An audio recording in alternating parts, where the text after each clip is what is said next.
Doctor Raviraj अहिररावचा नमस्कार. मित्रहो, नवीन वर्ष आलं म्हणजे निश्चितच किमान 10 मधले 8 किंवा 9 माणसं काहीतरी संकल्प नवीन नक्कीच करतात. ज्यांचं वजन वाढलेलं आहे ते नक्की ठरवतात की आता इथून पुढे मी रोज वॉकिंग करेल, म्हणजे पायी चालेन, व्यायाम सुरू करेल, माझा डाएट कंट्रोल करेल, योगासनं करेल, वगैरे वगैरे वगैरे. आणि मग तुमचा हा निर्धार 4 जानेवारीला तुमच्या लक्षात असेल का? म्हणजे 4 दिवसातच तुम्ही तो निर्धार किती गांभीर्याने घेतलेला असतो याचं तुम्हालाच प्रत्यंतर येतं. याही पलीकडे जाऊन मी असं म्हणेन की आजपर्यंत प्रत्येक नवीन वर्षाला आपल्यापैकी अनेक जण वारंवार नक्कीच काहीतरी संकल्प करत असतात आणि त्या संकल्पांचा शेवट केव्हा होतो किंवा तो निर्धार आपला कायम राहतो का, याचं माझ्या मते प्रत्येकाने मूल्यमापन करावं. मित्रहो, आपल्याला आपल्या ऋषीमुनींनी किंवा विचारवंतांनी नेहमी सांगितलेलं आहे, कालाय तस्मै नमः. कालाय तस्मै नमः याचा अर्थ काळाला निश्चितच, हा जो काळ आहे त्याला आपल्याला नमस्कार आहे त्याचा निश्चित नंबर 1. पण कालानुरूप बदलणं आणि कालानुरूप वागणं हे अत्यंत आवश्यक आहे. आता कालच माझ्याकडे एक क्लायंट आला होता आणि तो जे रिअल इस्टेट मार्केटिंग करतो म्हणजे काय, तर एखाद्या बिल्डरनी जर एखादी स्कीम, गृहनिर्माण स्कीम त्याने निर्माण केली असेल तर तो कंप्लीट बिल्डिंग किंवा कंप्लीट प्रोजेक्ट तो मार्केटिंगला स्वतःकडे घेतो आणि तो सगळे फ्लॅट त्याला विकून देतो. पण तो माणूस जेव्हा माझ्याकडे कॅबिनमध्ये आला आणि बसल्या क्षणी मी पहिलं त्याला बेसिकली, मला माहिती होतं अमुक एक व्यक्ती मला भेटणार, त्यामुळे त्याचं नाव मला माहीत होतं, त्याचा व्यवसाय मला माहीत होता.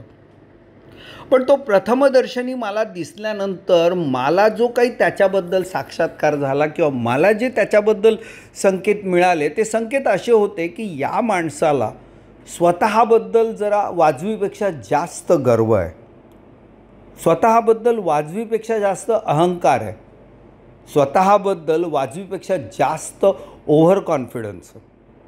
आणि मी त्याला खुर्चीत बसता क्षणीच मी तुम्हाला सांगितलं की साहेब, तुमच्या आयुष्यामध्ये सध्या जे प्रॉब्लेम आलेले आहेत ना, तर ह्याला कारण फक्त आणि फक्त तुमचा ओव्हर कॉन्फिडन्स. म्हणजे तो खुर्चीत बसला पण नव्हता, तो माझ्या कॅबिनचा दरवाजा उघडून आतमध्ये खुर्चीत येऊन बसायला कदाचित एक 10 ते 12 सेकंद गेले असतील. पण त्या 10 ते 12 सेकंदामध्ये मी जे काही त्याला पाहिलं आणि त्याच्यातून जो काही मला साक्षात्कार झाला, मला ते निश्चितच त्याच्यातला तो ओव्हर कॉन्फिडन्स मला दाखवत होते. आणि तो ओव्हर कॉन्फिडन्स त्याने सुरुवातीला, सर असं नाही आहे, मी अगदी ओव्हर कॉन्फिडन्स दाखवत नाही वगैरे वगैरे, हे प्रथम क्षणीच त्याने ते रिजेक्ट केलं, नाकारलं.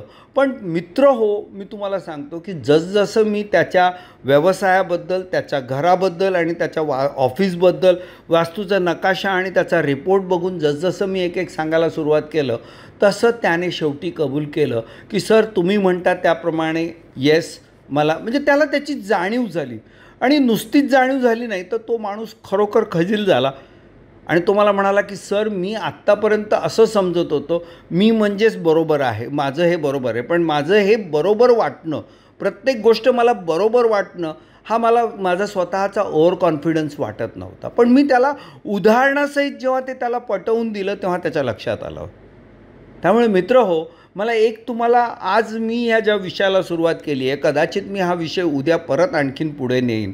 कारण नववर्षाच्या निमित्ताने आपण काय करतो आणि मग कसं सोयीस्कररित्या ते संकल्प विसरतो आणि येणे माझ्या मागल्या सुरू होतं आणि पुन्हा तेच प्रॉब्लेम, तेच पाढेपाठ अशा प्रकाराने आपण पुढे जात असतो. तर कृपया मला असं वाटतं की आज तुमचा जर माझ्यावर विश्वास आहे, तुम्हाला जर माझं वक्तव्य आणि मी जे काही तुम्हाला सांगत असतो याबद्दल चांगलं वाटत असेल, तुम्हाला जर माझ्याबद्दल आदर वाटत असेल, तर मला असं वाटतं की तुमच्यामध्ये हे बदल घडावे. आणि जेणेकरून हे बदल का घडावे, त्याच्यातून माझा काही फायदा आहे का? माझा फायदा एवढंच आहे की तुमच्या आयुष्यामध्ये चांगले सकारात्मक बदल घडतील, तुमच्या आयुष्यातल्या चुका कमी होतील, तुमच्या आयुष्यातलं अपयश कमी होईल आणि तुमचं यशप्राप्ती वाढेल, तुमची समृद्धी येईल आणि तुम्हाला मनःशांती मिळेल.